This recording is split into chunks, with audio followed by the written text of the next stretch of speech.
It all began with a phone call that shouldn't have existed. Emma sat cross-legged on her bed, scrolling lazily through her phone. It was nearly midnight, the kind of quiet hour where every sound felt louder, every shadow deeper. She was about to put the phone down when it buzzed in her hand, the screen flashing with an unknown number. Strange, she thought, no one ever called her this late.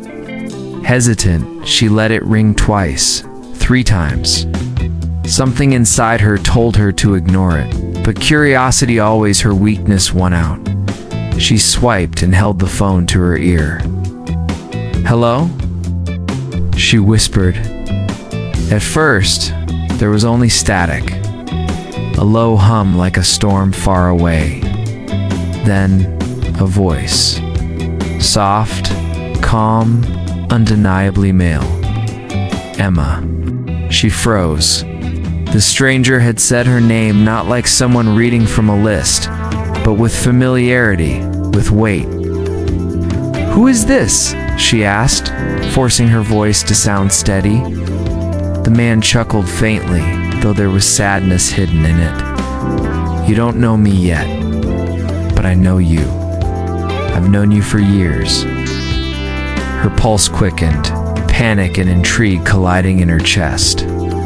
"If this is some kind of joke, it isn't funny." "It's not a joke," the voice replied. "It's tomorrow." Emma blinked, confused. "Tomorrow? Yes," he said simply. "I'm calling you from the future, and I need you to trust me." Her breath caught in her throat. The logical part of her screamed to hang up. But her heart whispered something else. Don't. And so, against every instinct, she stayed on the line. The second call came when she was least prepared, and it felt even more impossible than the first. Emma barely slept that night. Stranger's voice haunted her, echoing in her mind long after the call ended. "It's tomorrow. I'm calling you from the future." She had stared at the ceiling until dawn, just trying to convince herself it was a prank, a glitch, anything but real. By morning, she had almost convinced herself it hadn't happened. She went through her day in a day's coffee, work, meaningless conversations. But no one could explain why that voice had felt so familiar, why his tone had carried warmth as if he had known her forever. That evening, just as she sat down to dinner, her phone buzzed again. The same unknown number flashed across the screen. Her fork clattered onto the plate. Her heart raced, but this time she didn't hesitate. She snatched the phone and pressed it to her ear. "Who are you?" she demanded. The voice was calm, steady, like it had been waiting for her. "Emma, it's me." "You answered again?" Her hands trembled. "I should block this number, should call the police." "You won't," he said softly. As? "Because deep down, you know this isn't a trick. You can feel it, can't you?" Ah! Her silence was enough of an answer. The man continued, his voice almost aching with emotion. "My name is Adam. I live in your tomorrow. I've waited years for you to answer this call." Emma swallowed hard, her breath unsteady. Why me? Why now? There was a pause, heavy with something she couldn't name. "'Cause tomorrow, everything changes. And if you don't trust me, you'll lose the chance to find out who you're meant to be." Emma pressed the phone tighter against her ear, torn between fear and a pull she couldn't resist. For reasons she couldn't explain, she wanted to hear him again, needed to. And so the calls continued, night after night, each one drawing her deeper into a connection that defied time itself. Every call was supposed to be impossible, yet with each one, Emma's world began to feel more alive than ever before. Days slipped into nights and nights into a strange rhythm. Emma found herself waiting, anticipating the buzz of her phone that once had filled her with dread. The calls had become her secret, tucked away from friends and colleagues. Something she carried close to her heart like a fragile treasure. Adam's voice was steady, always calm, sometimes teasing, sometimes vulnerable. He remembered details she never told him, like how she tapped her pen against her notebook when she was nervous, or how she always stared at the stars before falling asleep. "How do you know these things?" she asked one night, curled up under her blanket, whispering into the phone as though afraid the walls could hear her. "Because I've seen them," he said softly. "I've lived them. Emma, I know the way your laughter sounds when you forget to hold back. I know the scar on your wrist you got when you were 7. I know how you always dream of leaving, but you never go." Her throat tightened. Couldn't possibly know those things, and yet he did. Some nights he told her about his world, how tomorrow always felt fragile, like it might crumble without warning. Other nights he spoke of her, of the Emma she hadn't yet become. The one he swore was braver, stronger, and more important than she realized. "You're trying to make me believe in something impossible," she whispered. "No," Adam replied gently. "I'm reminding you of something you already believed, deep down. That love doesn't care about time." Her chest ached at his words. She had never met him, never seen his face, and yet her heart raced every time he spoke, like it had been waiting for him long before the first call. By the third week, Emma realized the truth she was afraid to admit. Adam wasn't just a voice from nowhere. He was becoming the center of her life. Love was pulling her closer, but hidden in every call was a shadow she couldn't ignore. Emma's life no longer felt like her own. Days were routine, but her nights belonged to Adam. She caught herself smiling at his jokes in the middle of meetings, replaying his words in her head while she walked home through crowded streets. But as much as her heart wanted to surrender, her mind whispered doubts. Why her? Why now? Why the secrecy? One night, unable to hold back, she asked, "Adam, if this is real, if you truly are from tomorrow, then what do you want from me?" There was silence on the line, heavier than before. When he finally spoke, his voice carried a weight that chilled her. "I want you to survive." Emma froze. "Survive? What are you talking about?" "I can't tell you everything yet," Adam said, his tone urgent but careful. "But tomorrow, your tomorrow holds a choice. And that choice decides everything. If you trust me, I can help you make it. If you don't," he trailed off, the words hanging like a storm cloud. Her chest tightened. This wasn't just about mysterious phone calls or a stranger who seemed to know her heart. There was danger here, a danger woven into the very fabric of their connection. "Adam," she whispered, her voice breaking. "You're scaring me." "I know," he admitted, "and I wish I could tell you more. But if I do, the future changes, and if the future changes, I might lose you forever." Emma clutched the phone to her chest, eyes wet with tears she couldn't explain. A war raged inside her, fear telling her to end this madness, love urging her to keep holding on. In that war, love was winning. It only took one moment in the real world to prove Adam's impossible words were true. Emma told herself she wouldn't answer the next call. She needed to step back, to breathe, to stop letting a stranger's voice control her nights. But when the phone buzzed again, her hand moved on its own, heart pounding. Adam's voice came urgently this time, sharper than before. "Emma, listen carefully. Tomorrow morning, when you cross 7th Avenue, stop at the light. Don't move until the second signal. Promise me." She frowned. "Why? What's going to happen?" "Just promise," he insisted.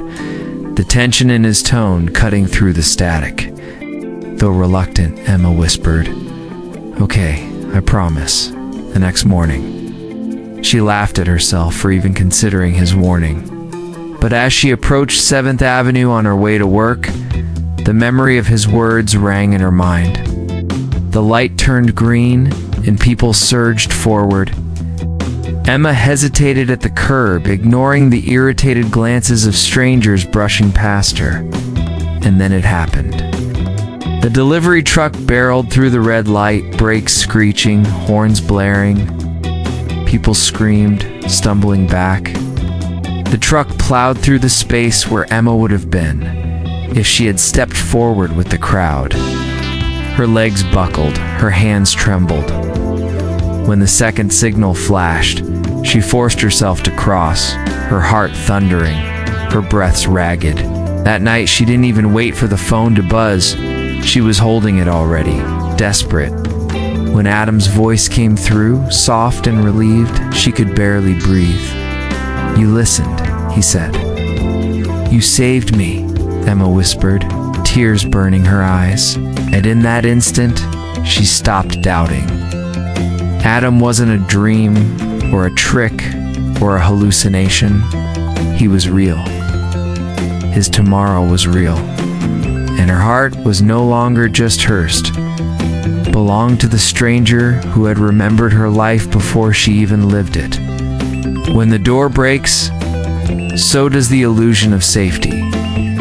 The pounding grew violent, echoing through Lena's small apartment like thunder trapped in the walls. Her pulse raced with every hit, every rattling second that pushed her closer to collapse. Then crack, the door splintered. A dark boot forced its way through, and the lock gave in with a sickening snap. The stranger's grip tightened around Lena's hand. "Stay behind me," he hissed, his body instantly shifting into a stance that screamed he'd done this before. 3 figures poured into the room, dressed in black, their faces hidden behind masks. They moved with precision, not like burglars or thugs, but like hunters who knew exactly what they wanted. "Hand her over," one of them ordered, voice distorted by the mask. "She doesn't belong to you." Lena's breath hitched. "What do they mean?" she whispered, but the stranger didn't answer. His eyes, sharp and glowing with something beyond ordinary, locked on theirs. "You'll have to take her through me," he said, voice low and lethal. The first attacker lunged. Stranger moved faster than Lena thought humanly possible, intercepting the blow, twisting the figure's arm until a crack echoed through the room. The masked man collapsed with a groan. "Move," the stranger barked, pulling Lena toward the kitchen. Another masked figure leaped forward, a blade glinting under the flickering light. Lena screamed, but before the blade could touch her, the stranger raised his hand, and the air itself bent. It was like watching reality ripple. The knife stopped mid-swing, suspended inches away from Lena's chest. The masked attacker froze, trembling as though invisible hands held him in place. Lena's eyes widened in disbelief. "What? What did you just do?" "Later?" he snapped, shoving the man aside with an unseen force. "We have to go now." The third attacker blocked the back door, but the stranger didn't hesitate. He pushed his palm outward, and the wooden frame exploded, scattering splinters into the night. He dragged Lena through the opening, into the storm outside. Rain poured down in sheets, soaking them instantly. Lena stumbled, her mind a whirlwind of terror and questions. They ran into the darkness, the stranger's hand never leaving hers. Behind them, the masked men regrouped, their voices sharp and furious. "They won't stop," the stranger muttered, his eyes scanning the shadows. "Not until you remember." Lightning flashed, illuminating his face for a heartbeat. He wasn't just a man, there was something otherworldly about him. something that didn't belong to her world at all. And yet, when he looked at her, it wasn't power she said, it was desperation. "They know who you are," he said breathlessly, pulling her closer. "But you don't. Not yet." Another crack of thunder roared overhead, and Lena realized the real storm had only just begun. "Move," the stranger barked, pulling Lena toward the kitchen. Another masked figure leaped forward, a blade glinting under the flickering light. Lena screamed, but before the blade could touch her, the stranger raised his hand, and the air itself bent. It was like watching reality ripple. The knife stopped mid-swing, suspended inches away from Lena's chest. The masked attacker froze, trembling, as though invisible hands held him in place.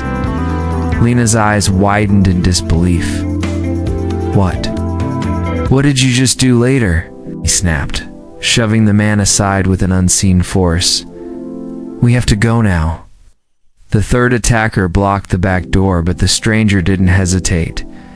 He pushed his palm outward and the wooden frame exploded, scattering splinters into the night. He dragged Lena through the opening into the storm outside. Rain poured down in sheets, soaking them instantly. Lena stumbled, her mind a whirlwind of terror and questions. They ran into the darkness, the stranger's hand never leaving hers. Behind them, the masked men regrouped, their voices sharp and furious. "They won't stop," the stranger muttered, his eyes scanning the shadows. "Not until you remember." Lightning flashed, illuminating his face for a heartbeat. He wasn't just a man. There was something otherworldly about him, something that didn't belong to her world at all. And yet, when he looked at her, it wasn't power she sit, it was desperation. "They know who you are," he said breathlessly, pulling her closer. "But you don't. Not yet." Another crack of thunder roared overhead, and Lena realized the real storm had only just begun. Sometimes the safest place is the one you least expect, yet even there, truth has sharp edges. The storm swallowed them whole as they ran through the deserted streets. Lena's lungs burned, her shoes splashing through puddles that reflected the violent sky. Every step away from her apartment felt like tearing free from everything she thought she knew. Finally, the stranger pulled her into a narrow alley, hidden between two abandoned buildings. His chest heaved, but his grip on her hand remained unshakable, like he was tethering her to life itself. "Here," he said, pressing against a rusted door that looked forgotten by time. It groaned open, revealing a dim stairwell leading underground. Lena hesitated. "What is this place?" "Safe house," he muttered. One of the few left. The door slammed shut behind them, and darkness swallowed the stairwell. He flicked a small device on his wrist, and a pale blue light bloomed, casting ghostly shadows along the walls. As they descended, Lena's fear gave way to a gnawing, dangerous curiosity. She finally snapped, her voice trembling but firm. "Enough running." "Who are you?" "And what do you mean, not until I remember?" He stopped midway on the steps, the light painting his sharp features in silver. For the first time, he looked less like a warrior and more like a man torn apart by something he couldn't control. "My name is Cale," he said slowly, "and I'm not from here." Lena blinked. "Not from here, you mean?" "The year you live in?" Cale interrupted, his voice low, almost pleading. "I don't belong to it. I come from a future where your name is written in the archives of history, where you are the reason everything changed." Her stomach dropped. "Me? That's insane." Cale grabbed her shoulders, forcing her to meet his gaze. "You answered a call that wasn't meant for your time. The call connected you to me. And now, the ones who fear what you'll become, They found you early. Lena shook her head, backing away. This is madness. I'm just a woman with a boring life, and no, Cale cut in sharply. His voice cracked, betraying the weight of years of sacrifice. You're not ordinary. In my time, you're the key to survival. You saved us all, and lost yourself doing it. The words hit her like thunder, her chest tightening as if her body already knew what her mind refused to accept. She whispered almost to herself, "If that's true, why don't I remember?" Cale's eyes darkened. Because they erased you. Someone didn't want you to carry the burden into this life. But answering that call, it woke the echoes. That's why they're after you now. If you remember too soon, you change everything. The silence that followed was heavier than the storm outside. Lena pressed her back against the cold wall, her hands trembling. Her life had collapsed in a single night, rebuilt into something terrifying and unbelievable.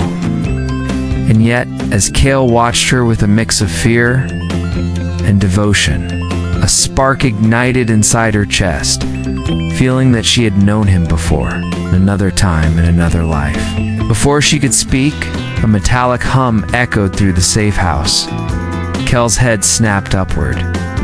"They've tracked us," he muttered. Lena's heart sank. "Already?" Cale turned toward her, determination hardening his jaw. "We're out of time. If you want to live, you have to trust me. Completely." For the first time, Lena didn't hesitate.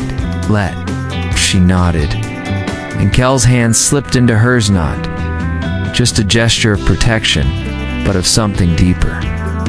Something that felt like destiny finding its way back.